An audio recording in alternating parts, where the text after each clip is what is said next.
નમસ્કાર મિત્રો, ભૂપેશ ચેનલમાં આપનું હાર્દિક સ્વાગત છે। મિત્રો, ટૂંક સમયમાં કંડક્ટરની મોટી ભરતી આવી રહી છે। જીએસઆરટીસીની કંડક્ટર કક્ષાની ભરતીમાં ફોર્મ ભરતી વખતે કંડક્ટર લાયસન્સ અને બેચ નંબર આપવો ફરજિયાત હોય છે।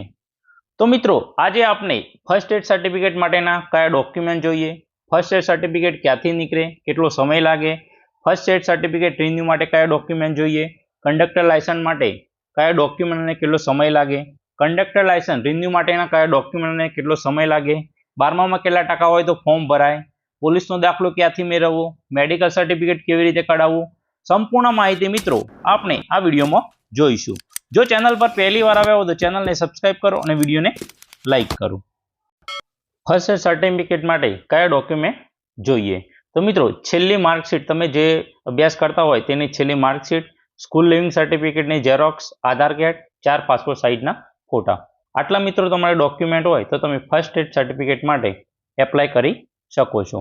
અને તેનો સમયગાળો છે મિત્રો 7 દિવસ, 7 થી 8 દિવસનો છે આ કોર્સ હોય છે। અને તેમાં અંદાજિત ખર્ચ છે 700 થી 850 રૂપિયા તેની ફી હોય છે, વધઘટ હોઈ શકે છે, તે તમારે થશે। ફર્સ્ટ એડ સર્ટિફિકેટમાં મિત્રો ફર્સ્ટ એડનો જે કોર્સ આવે છે તેમાં પ્રાથમિક સારવારને લગતી માહિતી આ કોર્સમાં હોય છે।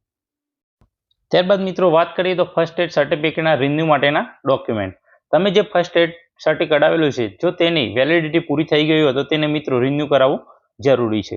તેના માટે કંડક્ટર લાયસન્સની ઝેરોક્સ, ફર્સ્ટ એડની ઝેરોક્સ 2 કોપી અને ફર્સ્ટ એડમાં જે ફી ભરી હોય તેની પોચ, અને મિત્રો આ ફર્સ્ટ એડ સર્ટિફિકેટ છે 1 દિવસમાં રિન્યુ થઈ જશે।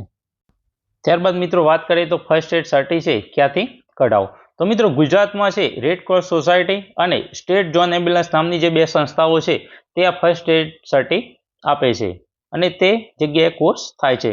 ગુજરાતના દરેક જિલ્લાઓમાં રેડ ક્રોસ સોસાયટી આવેલી છે અને સ્ટેટ જોન એમ્બ્યુલન્સ પણ અમુક જગ્યાએ આવેલી છે, ત્યાંથી તમે ફર્સ્ટ એડનું સર્ટિ કઢાવી શકો છો। ત્યારબાદ મિત્રો મેડિકલ સર્ટિફિકેટ, મેડિકલ સર્ટિફિકેટ મિત્રો તમારા કોઈ પણ સરકારી દવાખાનામાં તમારા સંપૂર્ણ શરીરની તપાસ કરાવી અને મેળવવાનું રહેશે। તેનો સમયગાળો મિત્રો 1 દિવસમાં તમને મેડિકલ ફિટનેસ સર્ટિફિકેટ છે તે મળી જશે। ત્યારબાદ પોલીસનો દાખલો, પોલીસ ક્લિયરન્સ સર્ટિફિકેટ, તો મિત્રો એના માટે તમારે સોગંદનામું કરાવવું પડશે। ત્યારબાદ આધાર કાર્ડ, લિવિંગ સર્ટિફિકેટ અને પાસપોર્ટ સાઇઝનો ફોટો, આટલો મિત્રો તમે પોલીસ સ્ટેશનમાં આપશો એટલે તમારો પોલીસનો જે દાખલો છે વેરિફિકેશનનો તે નીકળી જશે। હવે મિત્રો તમામ ડોક્યુમેન્ટ તૈયાર થઈ ગયા બાદ કંડક્ટર લાયસન્સ માટે અરજી ક્યાં કરવી તેની વાત કરીએ। તો મિત્રો આ જે કંડક્ટર લાયસન્સ માટેની અરજી છે તે 2 પ્રકારે થાય છે, એક ઓફલાઈન અને બીજી ઓનલાઈન। ઓફલાઈન અરજી માટે મિત્રો તમારા વિસ્તારમાં આવેલી નજીકની આરટીઓ ઓફિસમાં તમે મિત્રો એજન્ટ દ્વારા અથવા જાતે રૂબરૂ પણ તમે અરજી કરી શકો છો। અને બીજી છે ઓનલાઈન, ઓનલાઈન વેબસાઇટ છે sarthiparivahan.gov.in, આ વેબસાઇટ પર જઈને મિત્રો તમે જાતે અથવા ઓનલાઈન સેન્ટરમાં જઈને પણ કંડક્ટર લાયસન્સ માટેની અરજી કરી શકો છો। ત્યારબાદ મિત્રો વાત કરીએ નવા કંડક્ટર લાયસન્સ કઢાવવા માટે કયા ડોક્યુમેન્ટની જરૂર પડે, તો એક ફર્સ્ટ એડ સર્ટિફિકેટ, ફી ભરાની પોચ કે ફર્સ્ટ એડ જે કર્યું હોય તે ફી ભરાની પોચ, આધાર કાર્ડ, સ્કૂલ લિવિંગ સર્ટિફિકેટ, સોગંદનામું, પોલીસનો દાખલો, મેડિકલ સર્ટિફિકેટ અને ઓનલાઈન જે ફી ભરી છે તે ઓનલાઈન ફી। મિત્રો કંડક્ટર લાયસન્સ કઢાવવા માટેનો સમયગાળો છે એ ફક્ત 1 દિવસનો છે, તમને 1 દિવસમાં કંડક્ટર લાયસન્સ મળી જશે। ત્યારબાદ મિત્રો વાત કરીએ કંડક્ટર લાયસન્સ રિન્યુ માટેના કયા ડોક્યુમેન્ટ જોઈએ।